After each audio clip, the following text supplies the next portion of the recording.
Thank you very much to you for the very kind invite. So it's also a pleasure for me to joining this great panel. So as you mentioned, I'm Laura Parisi. I'm team lead in the Director General of International and European Relations. And in particular, I'm leading the team that deals with European fora and the discussions that take place in Brussels on capital markets union, but also banking union and all the financial files. So my background is very much at the ECB, where I worked on financial stability matters and climate change and sustainable finance for quite a few years. Thank you very much once again. Thank you so much, Laura. Ruslan, please. Well, thank you very much, Darius, for the invitation, first of all. Well, I am Ruslan Khalilov. I am the CEO of Baku Stock Exchange. Just as an information, it's the only stock exchange that's operating in Azerbaijan. And we are just as a new management board as Baku Stock Exchange, very much mission to take it to a new level with the next 3 years development plan. My background a little bit about is coming mostly from investment banking and asset management, both in Azerbaijan and in MENA region. Thank you very much again. Pleasure to be here. Pleasure to have you here. Last but not least, Jochen, please. Thank you, Darius, for the invitation. It's a pleasure to be here, and I am Global Head of Markets at the NowCM Group, and I am the CEO of NowCM France. And this, let's say, company NowCM wants to use technology, is using digitalization of bond markets to overcome lack of harmonization and lack of standardization to perform integrated transactions where this is not yet possible at first glance. But I can combine this capital market experience with a lot of experience in the Euro system. Many years I had been with the Bundesbank, and as Director General for Payments and Settlement Systems, I have supervised and coordinated all the Bundesbank's banking operations, as well as the development and the operation of the Eurosystem's target services.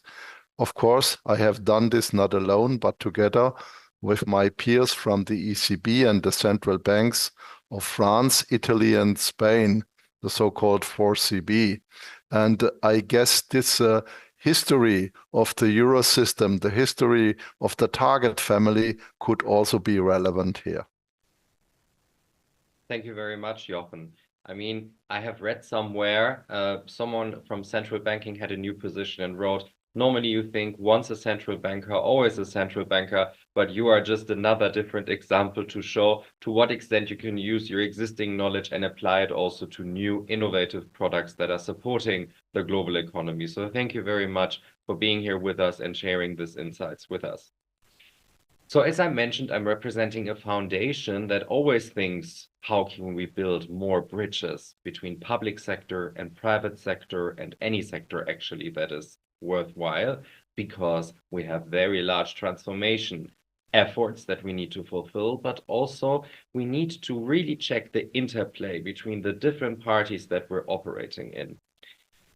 At the moment, the word European Capital Markets Union is everywhere, and it is a policy initiative by the European Union aimed to create a single integrated capital market across all the EU member states. I mean, sounds very much forceful, of course, and also very motivated in many sense. But I mean, we already have a European Union. Maybe it is also a little bit then easier to fulfill such a great step that we want to achieve compared to our neighboring countries. Therefore, the question of this day is, to what extent will this existing model of a capital markets union or similar best practices be applied in different regions, and to what extent can we also learn from each other? Therefore, I'm so glad that we have two parties here that are representing the eastern part and the western part of our economy to give us an insight on that. In order to have better access to financing and investors can more easily diversify their portfolio across Europe, the Capital Markets Union has been put in place, or the ideas are at least very much flourishing. And the idea is to reduce any barriers of cross-border investment and fostering innovation in financial services. When we talk about the interplay with capital market integration in MENA and Central Asia, we need to think about the concept and to what extent separate national capital markets can become more interconnected and harmonized, allowing for a freer movement of capital, greater efficiency, and increased opportunities for investment. At least this is something that we all wish for. Now, of course, I'm looking at Laura Parisi in this regard again. When we talk about a harmonized and interconnected capital market and to facilitate basically the movement of capital, to what extent would you say can it be actually harmonized, and to what extent are we maybe similar with our European neighboring countries that can maybe adapt certain best practices that we have, or maybe they're already working on something? So what is your personal opinion on that? How well are we yet connected, and how do you rate the current interplay between our nations? Thank you so much, Laura. No, thank you very much for the great question. And indeed, please let me just briefly start saying that please don't quote my words as representing the official view of the ECB. But definitely, we kind of do have an idea of how difficult it may be to harmonize and integrate capital markets across neighboring countries. And for this, indeed, the European Union can be one good example to start from.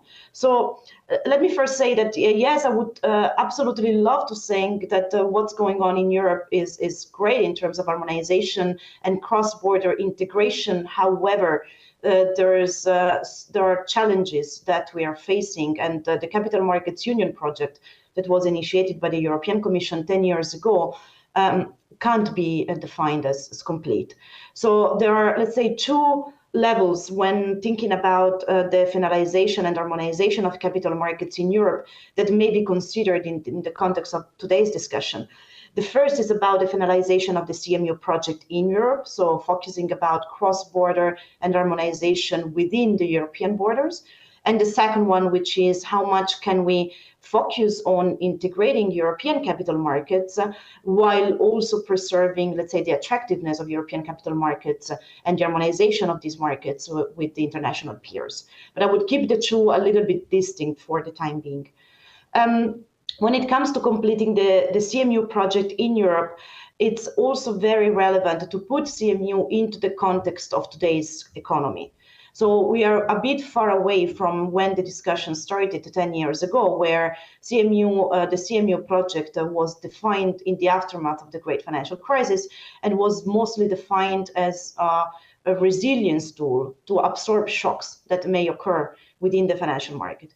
I mean, nowadays, the entire focus of the discussion has shifted to how capital markets can support the EU's policy objectives, especially when it comes to supporting firms, supporting their competitiveness, financing innovation. So we are very much in a different environment when it comes to finalizing the CMU agenda that now has shifted away from being a pure risk transfer tool to being a tool to support EU economies and channel investments to the strategic ones. The state of play, as I mentioned before, is not great. Over the last 10 years, we haven't observed a great increase in the key indicators that monitor capital markets, so being those the size, so the depth of the capital markets, being those cross-border integration metrics, being those liquidity metrics, but also when looking at the amount of capital that is currently untapped, that remains unused in banks' deposits. So across all these metrics and indicators, European capital markets are not performing that great compared to international peers that are typically used as a reference point for Western economies, being those the US and the UK. And the key obstacles here can be summarized in terms of around, let's say, three pillars. One is regulatory fragmentation. So despite the CMU is a project, let's say, to overcome barriers and provide a unified framework, still the European Union is grounded on national legal frameworks and is grounded on different member states, each of them having different regulations and different supervisory practices, and this translates into very, let's say, quite large discrepancies when it comes to market infrastructure, for example, when it comes to legal and tax barriers, when it comes to different also levels or different frameworks to ensure investors' protection, but also confidence in different financial markets. So all these, let's say, structural barriers that are grounded in the structure of the European Union as based on the legal frameworks of different member states is creating some frictions in how, let's say, you can move forward towards integrating completely capital markets. There are also some other, let's say, challenges that have to be addressed that are quite particularly striking in Europe compared to other economies in terms of investors' confidence and risk-taking culture. As I mentioned before, there is a great amount of untapped capital in the form of banks deposits. The Letta report, the Noyer report that I'm sure you all read provide quite some interesting numbers in the amount of trillions. 33 trillions, if I'm not mistaken, is the number that was quoted by the Noyer report. And this is all money that indeed is not channeled towards riskier investments that are the ones that can best support the economy. The situation is extremely different when you look into the US. Now, one may argue that this is also driven by different welfare systems and different pension systems. That's absolutely fine and absolutely fair point. But there is also one part that is definitely due to different risk culture and risk appetite by retail investors as well as institutional investors. And finally, but also importantly, let's say achieving political and legislative coordination and consensus among European member states is not that easy within the decision-making process at the European level. So there must be a very strong political will to overcome all these obstacles. It's possible. And we see that this political momentum is on the rise. So we are confident that some changes can be achieved, but indeed to keep in mind that these are indeed challenges that need to be overcome. Thank you very much, Laura. And we will touch definitely anything on regional cooperation and political will in the later part of this session. Ruslan, I mean, when me as a foundation, I hear banks have so much money in their deposits and it needs to be challenged. I mean, that's actually a very good starting point, in my opinion. And then you see how it is in the European Union. We have a settled framework. We want to adapt a framework like an umbrella on different countries. But Laura is very right. Different countries with different national central banking policies, etc. So it's like going backwards, basically, like going to the front and then going back again and then reiterating the work from the beginning again. When you hear all of this, what is your personal feel on that? And to what extent do you think it makes from your side, from Azerbaijan's side, and also from the neighboring countries, when you hear this? And how do you think, in your opinion, could a better interplay look like? Well, thank you very much. Actually, I would join Laura regarding the regulatory fragmentation. I mean, that's really important point to note. And I touched the topic a little bit like from bottom up rather than from top down. You know, I'm not a macroeconomist, but from my side, I mean, from the experience I have gathered in stock exchange and investment banking business, what I saw is that there is a lot, you know, a huge gap between the European markets, you know, standards of, you know, regulatory control or legal requirements, or even in terms of commercial due diligence, the approach to the commercial due diligence and evaluation of the data and evaluation of particular investments compared to these countries like, you know, Azerbaijan or the neighboring countries to Azerbaijan. So in general, what I can say is that, you know, from bottom-up perspective, I would say there are three key issues I would propose to be like, you know, key things to be handled in order to attain at least a basic or preliminary level of integration or harmonization. The first one is regulatory and legal requirements. Of course, those should be harmonized. Those should be integrated. And I think that's a huge part of the job, like, you know, because even now, you know, back here in Azerbaijan or in neighboring countries, when you want to introduce some new investment product or something like that, you see that there are a lot of changes that you need to propose to be amended to the internal rules in stock exchange, or even sometimes it goes up to the legislation in the country level and beyond. So So that's it. Regulatory and legal harmonization is really important. And I imagine what is the gap between the standards of European legislation and the legislation that is pretty much straightforward in terms of capital markets in this region. The second one is probably, I would say, like technology infrastructure. So the technology advancement is not as high in this part of the region, I'd say, as it is in Europe, or even though even not said compared to the United States. So even let's say if we do conduct an issuance of any single security or any project or anything like that, how you would connect that security to be sold in the European market and in Asian market. That's a big deal to do, like, a technological, smooth connection so that every investor in every part of that region and in every part of the Europe can see and have the same access to the same technology and to the same, platform and screen so that it can gather and analyze data and smoothly, turning to the data, right? So the data sufficiency, the data, availability, especially from this region for the European investors, probably is a big issue. So that is something that should be done on this part of the region. I believe the approach to data gathering and data, systemacy or data sales and availability is much more advanced in European countries compared to this region, and the data connection is something that the region should also work on to integrate with European market. So these are the three pillars, I would say, based on my experience and based on what I see from this side of the world, are key kind of things that should be handled. But going a little bit, deeper outside the fourth element as well, that's financial literacy. So financial literacy, unfortunately, is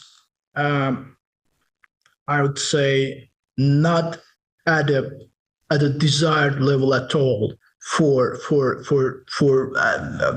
assume, compared to United States, it's not in a desired level in the European Union as well, because as far as I am, where European Union countries are also very much dependent on banking sector rather than capital markets, while it's where the capital markets driven in the United States. The same banking sector dependency is very much observable in this part of the region. So I believe the common root of the problem is the same. And citing the first three things and adding to that financial literacy, both in terms of retail investors and in terms of institutional investors, would also, kind of promote this integration. So, yeah, from my side, I think I can cite these four things.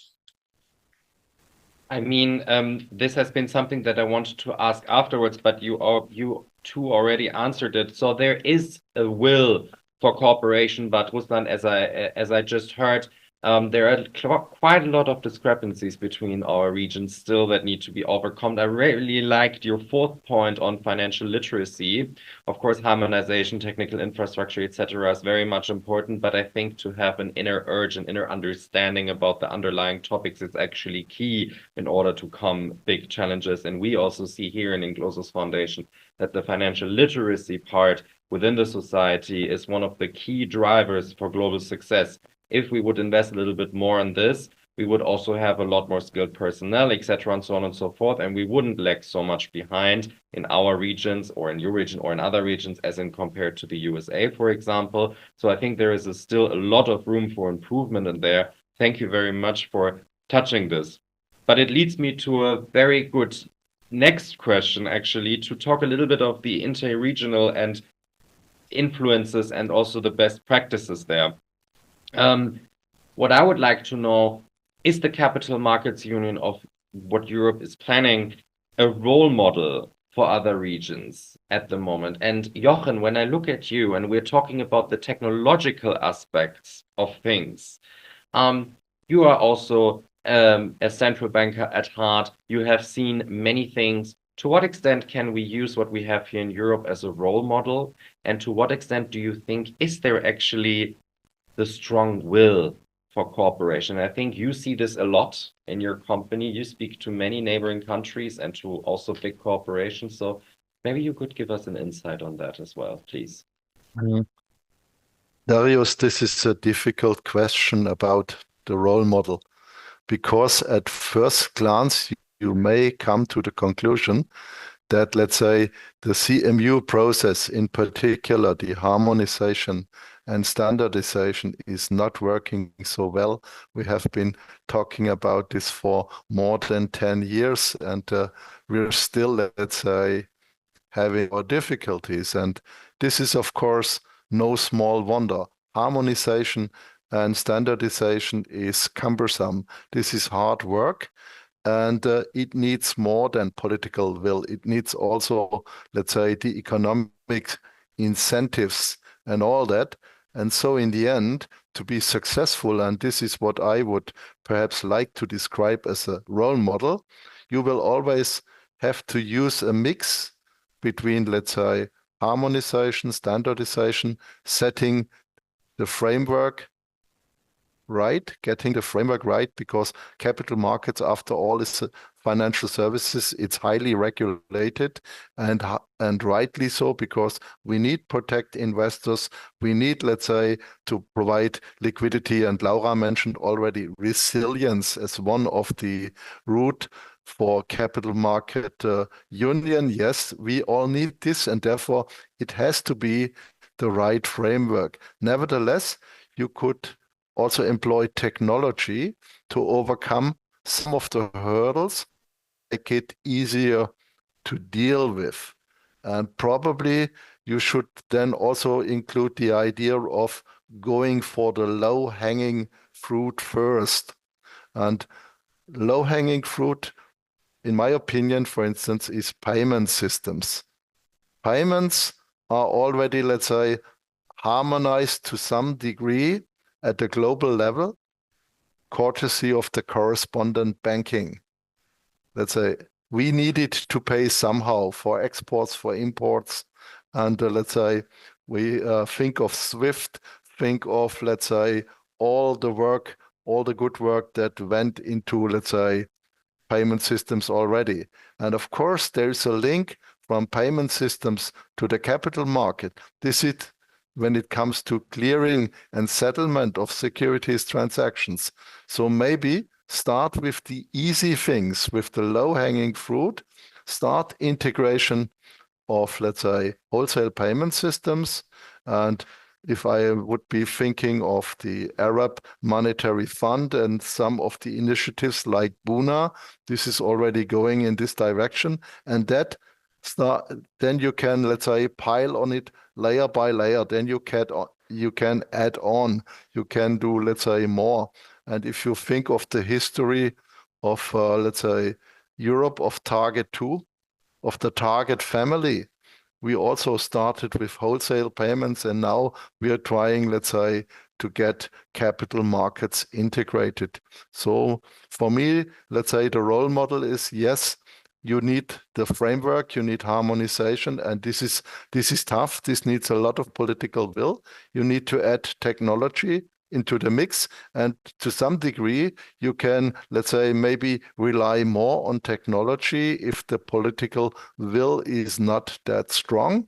And you should have a plan of sequencing, and maybe start with the low-hanging fruit, maybe start with payments, because this is where you can be successful, and then work your way into clearing and settlement, and finally, let's say, into the integrated capital markets.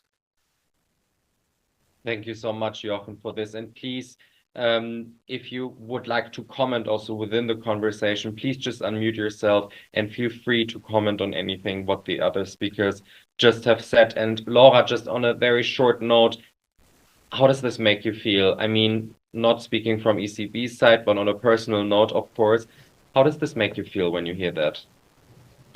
No, I mean, I have to say this is one of the first panels that I joined on CMU where views are not that far apart when it comes to institutional and private participants. So it's quite reassuring. What I'm hearing is pretty reassuring, because indeed, and this also goes back to what Ruslan mentioned at the very beginning, there is a need to complement institutional top-down measures and perspectives with bottom-up measures that really come from the private sector. Madame Lagarde was quite keen last year in a pretty famous speech on the need for a top-down approach which of course we need, but we can't disregard bottom-up implementation and measures that need to proliferate if you really want this project to be successful. And this also speaks to what Jochen mentioned just now on the need to complement standardization and harmonization of procedures and legal frameworks with also let's say something a bit softer, which is just about aligning regulatory practices. I'm not entering into, let's say, the specifics of what should be harmonized, what should be aligned. This is really up for discussion when one goes into the nitty-gritty of a roadmap. But we do have tools available in the European framework that may also be useful for participants in the MENA region that allow for these, let's say, in-between sort of solutions. We have a so-called 28th regime, which is an additional regime on top of the 27th legal frameworks that private participants can decide to adopt. We have the so-called enhanced cooperation framework, which is indeed a pathway that is established in the treaties that allows a subset of member states to integrate or to pursue further integration, going, let's say, beyond what the rest of the group does, and while the rest of the group can just join at a later stage.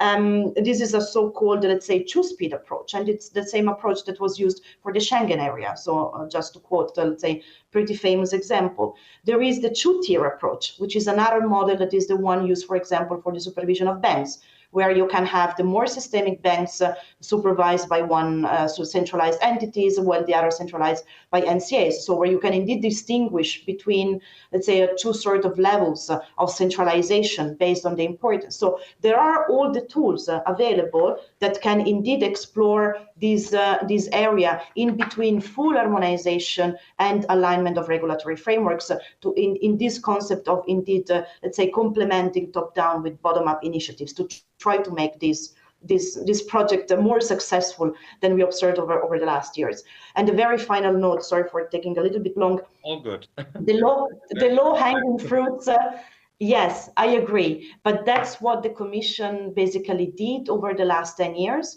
not because of the Commission, but also because most of the discussions actually became very controversial in the Council, where member states indeed had very strong feelings about their national interests. But indeed, these low-hanging fruits brought not too successful results up to now. So perhaps we can be a bit more ambitious, saying, yes, there are areas where, let's say, immediate benefits can be tackled, and we can benefit from them, but there are some other areas more difficult, more ambitious, but more impactful, where indeed more political will can help to have better impact. I mean, I really enjoy focus. No, Jochen, please, you unmuted. Yeah, I wanted, let's say, to add one point, because Ruslan said something very important when he said, well, for us, kind of integrating with the neighbors goes, let's say, in one step with integrating into international markets and into, let's say, the European market, for instance, so that you can almost kill two birds with one stone by saying, okay, if I look for harmonization and standardization, if I do the hard work, I do it, let's say, not only with a view to the neighbors in Central Asia or MENA, but I do it with a view to Europe, to the EU. And that probably will deliver more benefit, i.e., let's say you get returns earlier. It's not exactly low-hanging fruit, but maybe you can get, let's say, two grapes with one go. That's very well said, Jochen. Thank you so much. I think I will put the next two questions in one, because it makes a lot of sense building on what you just said, Laura. And I mean, looking again on it with the glasses of a foundation, I'm very much focusing on the investor side, because at the end of the day, we are in very high tensive political landscapes right now.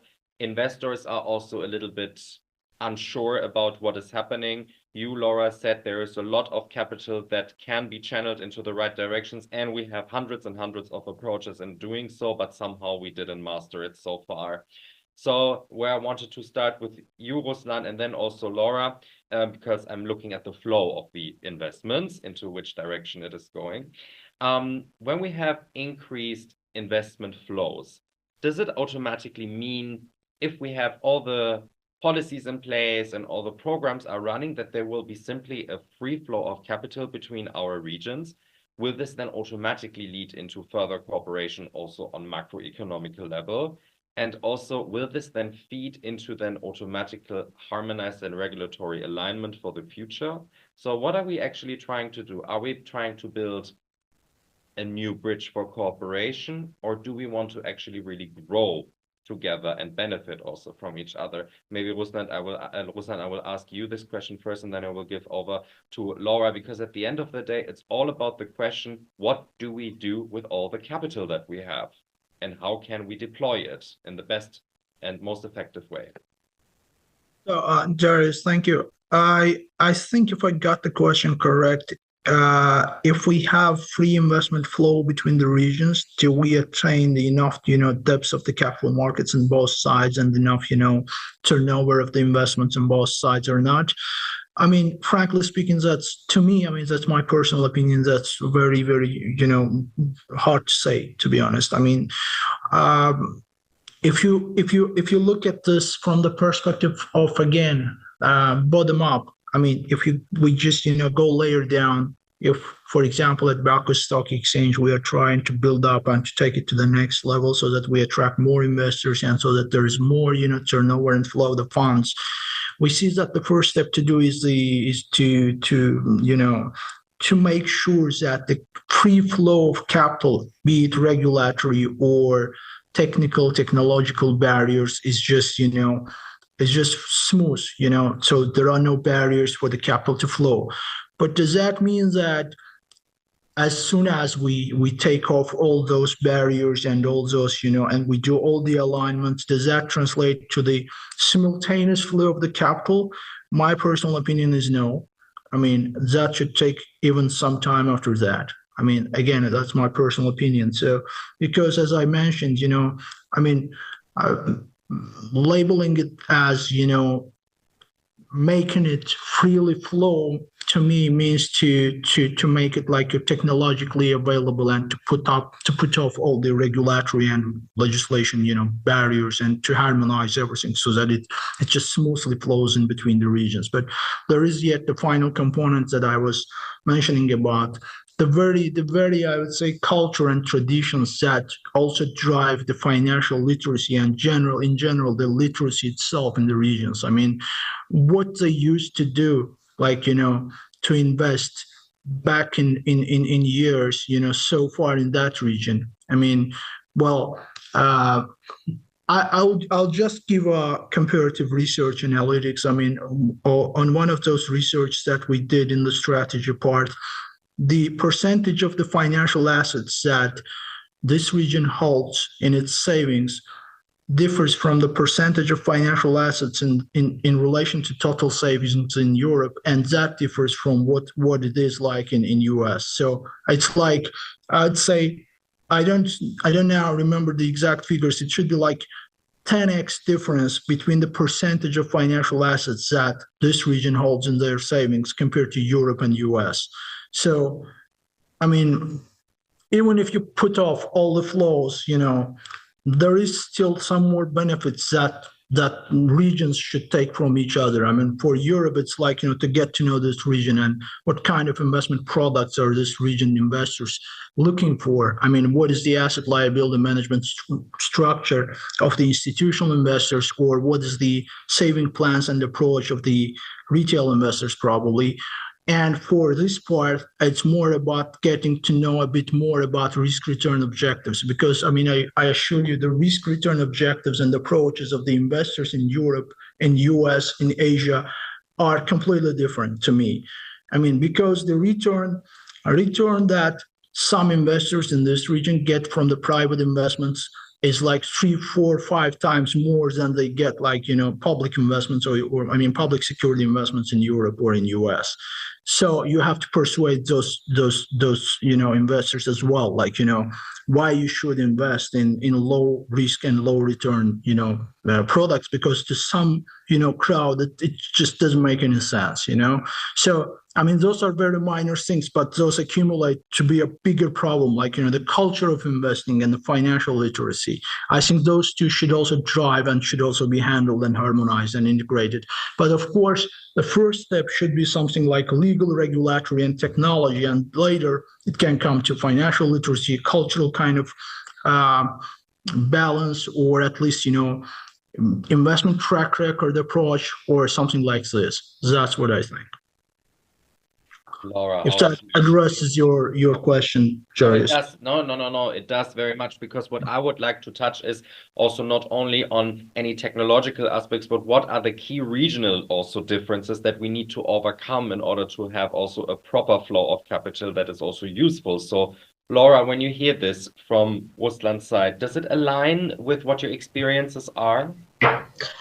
It does. It does very much align. I mean, we have indeed a big financial literacy issue also here. It relates to the risk profile that I mentioned at the very beginning. No, so I just called it differently, but it goes back to the financial literacy or financial education.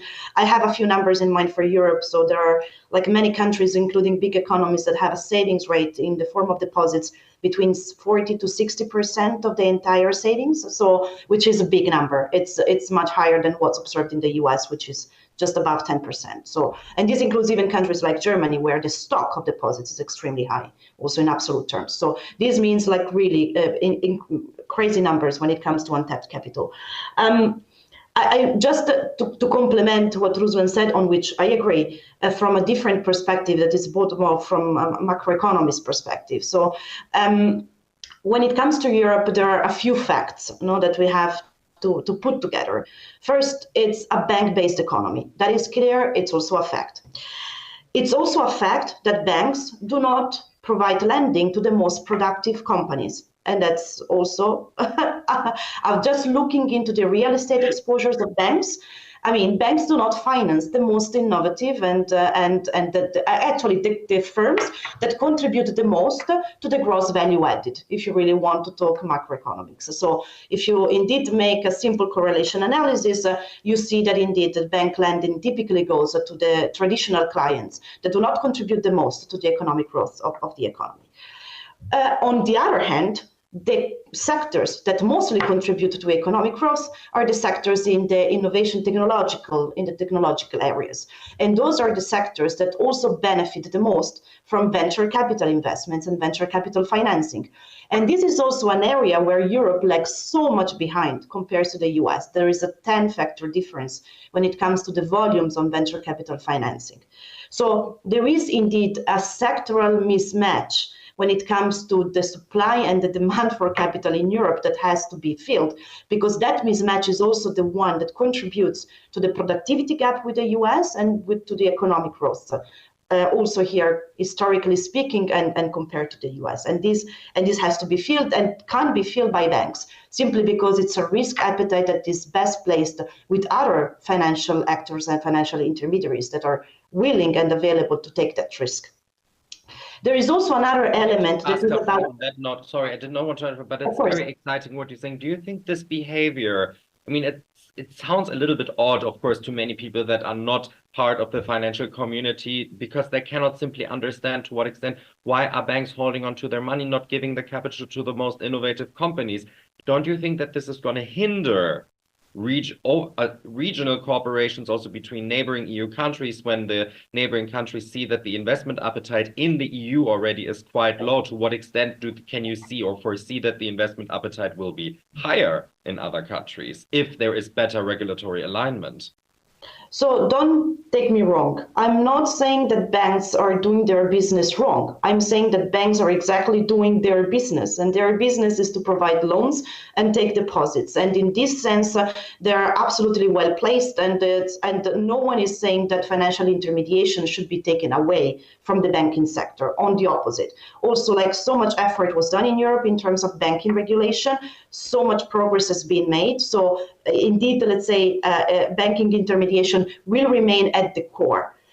banks themselves would benefit if they are complemented by other financial intermediaries with a higher risk appetite and a different regulatory approach that can support indeed the investments in venture capital investments or financing of small companies during their grow up phase, from the growth of ideas until the exit strategies to get IPOs, for example. And it's better if this happens in Europe rather than these companies just going to the US and being listed on the US stock exchange. So that's exactly what I'm saying. I'm not talking about indeed a replacement or a substitution.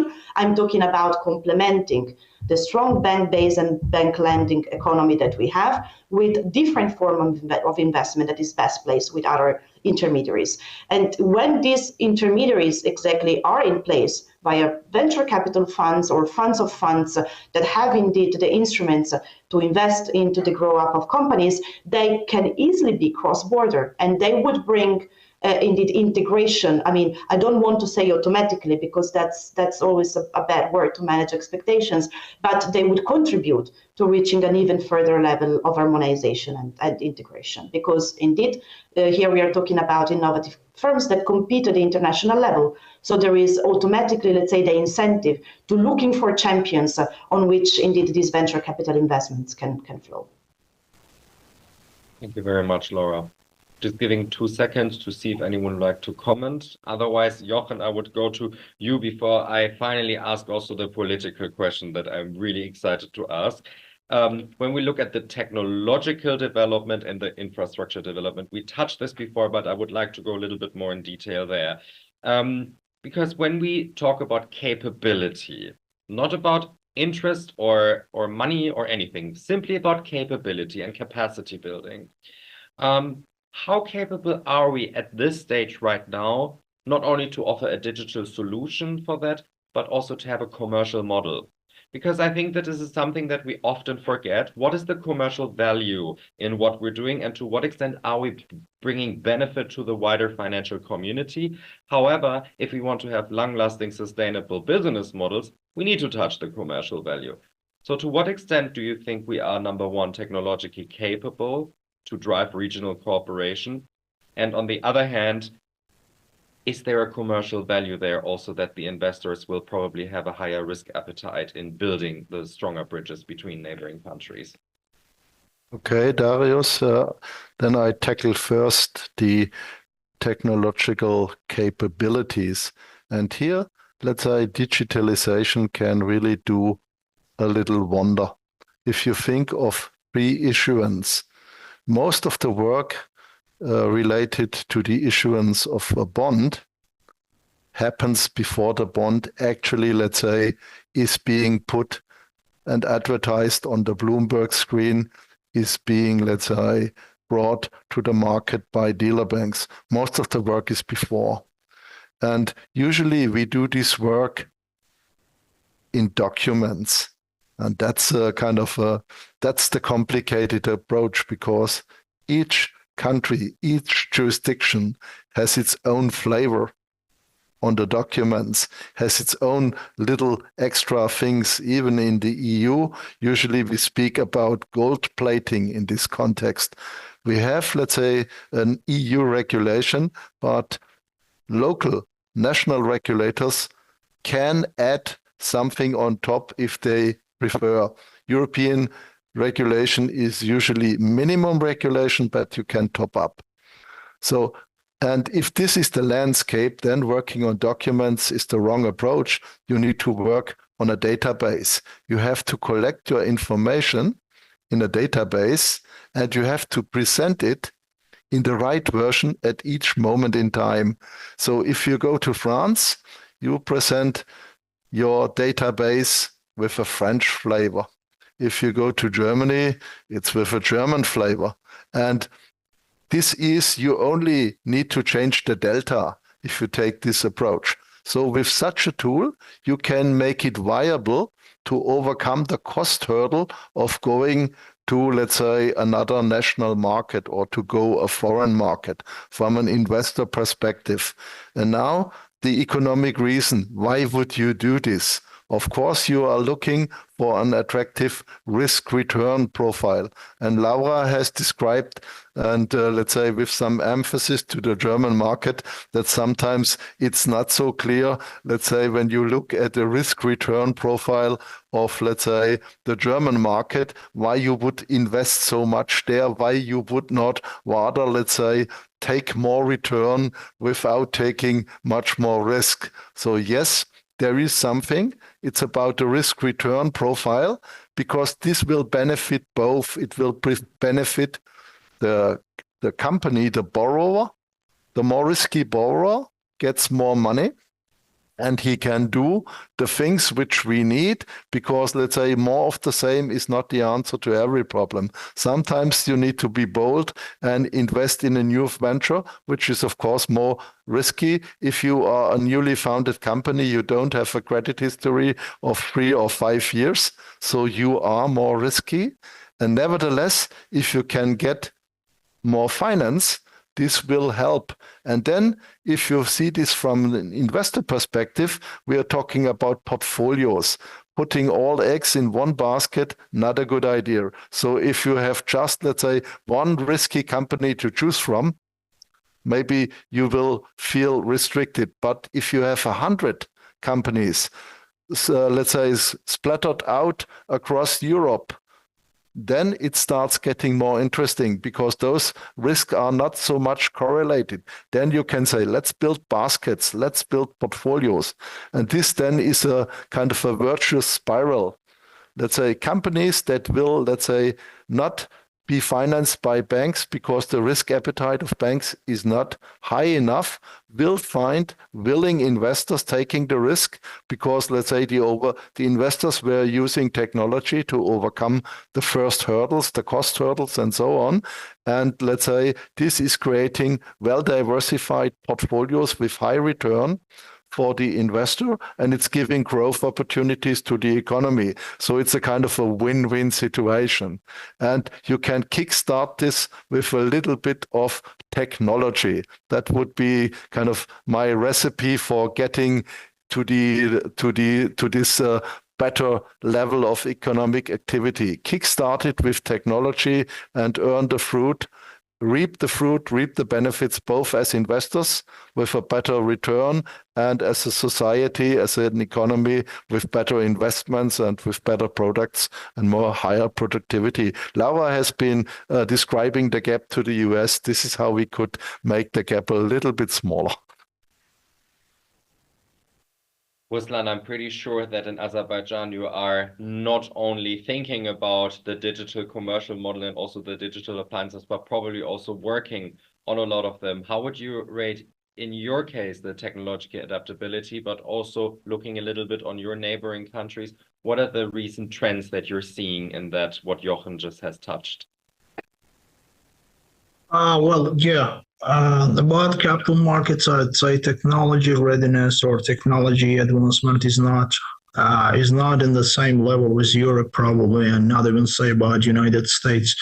So what we're trying to do, I mean, I pretty much think that some of the regional countries are very much dependent on the global markets in terms of, technological connection with global, stock exchanges, and probably most of their turnovers are coming from that connection with electronic trading platforms and with different, advanced stock exchanges. So, and probably more or less financially literate population are trying to invest in those assets and in stocks and in blue chip stocks and in US T-bills or the like, securities. For the countries like Azerbaijan and the neighboring countries, it's very important to build up technological infrastructure so that the local investor is able to invest in the local, assets alongside with the global asset. I mean, ideally in the same platform, but probably with the same, operational easiness as it does for the global assets. Yeah, we are having some plans to integrate our technologies with some, global systems, and to also advance in-house technologies in terms of trading systems and in terms of settlements and custody services that are being extended to the population.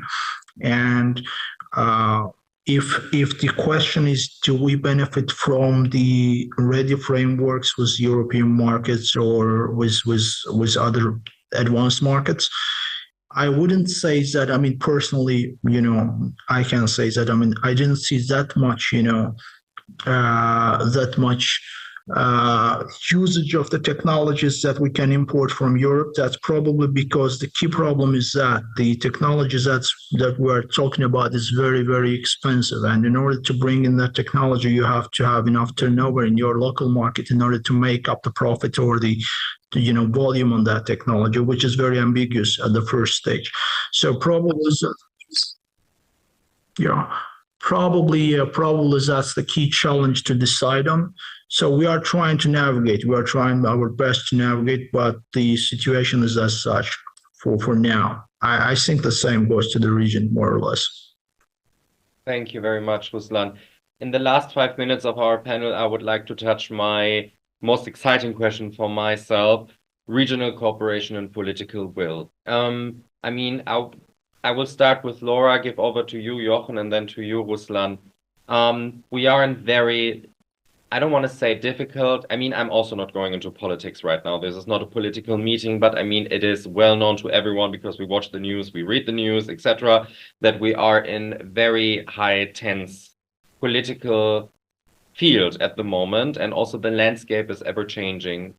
Do you think that the current political trends in Europe, or also in the region that you're touching, Ruslan, will have an outcome on that? I mean, I always loved when we would put regional cooperation and investment and development very much aside to anything that has cultural differences or that anything has to do with political frameworking. But since we have a very strong political mismatch or also effect that we're seeing in the market, do you think that this is going to be hindering a future capital market integration, or do you think that the conversations are going into the right direction? And what would be possible something that we need to work on? As I said, no need for political opinions, just asking, what does the current landscape make you feel on the progress of a capital market union, and also with a strong interplay with neighboring countries? Start with Laura, then you to Jochen and to Ruslan. And please, if you would like, feel free also to add in some summarizing remarks. Thank you so much. No, thank you very much for this pretty challenging question. So from a private market participant perspective, of course, there is, let's say, an interest, a mutual interest in exploring this integration between the different markets, even if one thing, from a purely diversification portfolio perspective. I mean, that was mentioned before, no? So if indeed, one wants to have a reasonable risk yield trade-off, that is, diversification of portfolios is an excellent and essential element, and of course, exploring the MENA region in this sense can indeed be, let's say, a way to improve, let's say, the yield return compared to the risk profile. From a more there are also other targeted areas where indeed collaboration can be mutually reinforcing, let's say. And one, for example, is about sustainable finance. This is something that we haven't touched upon in the discussion so far, but this is one of the areas where, for example, Europe is one of the few areas where actually Europe was ahead of the US, started earlier, and then is excellent. And this is also one area that we understand is quite relevant for the MENA region, and where indeed we see, let's say, more and more interest, and where indeed, let's say, synergies between the two could be explored for this targeted dossier, but that has implications that go beyond, let's say, the mere financial portfolios and touch upon the climate transition. More politically speaking, I mean, it's quite clear because it's part of the political statement of von der Leyen, but also part of the negotiations that are currently ongoing, that everything is phrased in the context of the open strategic autonomy for Europe. So it's not for me, I mean, it's not new if it comes from me to say that all, let's say, the collaborations that we are exploring with different partners have to be interpreted within this concept. Jochen and Ruslan, really shortly, because the next panel will be starting. Thanks you so much. Okay. Darius, you ask for a non-political answer, so I will try macro. Let's say if I look at the region, MENA, Central Asia and Europe, of course, there is, let's say, a strong trade relationship. Let's say raw materials, base materials from, let's say, the region into Europe. And normally when you export, let's say, materials, when you export, you will also export capital. It's inevitable. It's the balance of payments identity. And this means, let's say, those flows go into the European capital market. And now enter politics, enter, let's say, the current state of play. This is adding volatility to the setup. So this is making those flows more complicated. And in complicated times, you need infrastructure, you need intermediaries, you need service providers. And political talks, if you ask for, let's say, what should happen, in such circumstances, political talks about integration, about harmonization, about, let's say, having joint rules would be very beneficial, but probably they're not taking place just now. However, they should. Ruslan, really shortly, thank you so much. Just to shortly add on, to build up on what Laura and Jochen just, told, I think regarding the will, be it political or economic or whatever way we label it, there is a will, I think, but it all depends on the factors that just Laura and Jochen just, walked through. I don't want to touch it. It's just part of a bigger economic, integration. It's not just, a standalone vacuum integration. So that's why it all depends. That's what I can say. Thank you. Laura Parisi, Jochen Metzger, and Ruslan Khalilov, thank you so much for the panel today. I want to thank you for your time, and we very much look forward to staying in touch with you, and enjoy the rest of the day and the Sustainable Global Capital Annual Summit. We will be in touch with you. Thank you so much for your attendance today. It was a pleasure. Thank you. Thank you.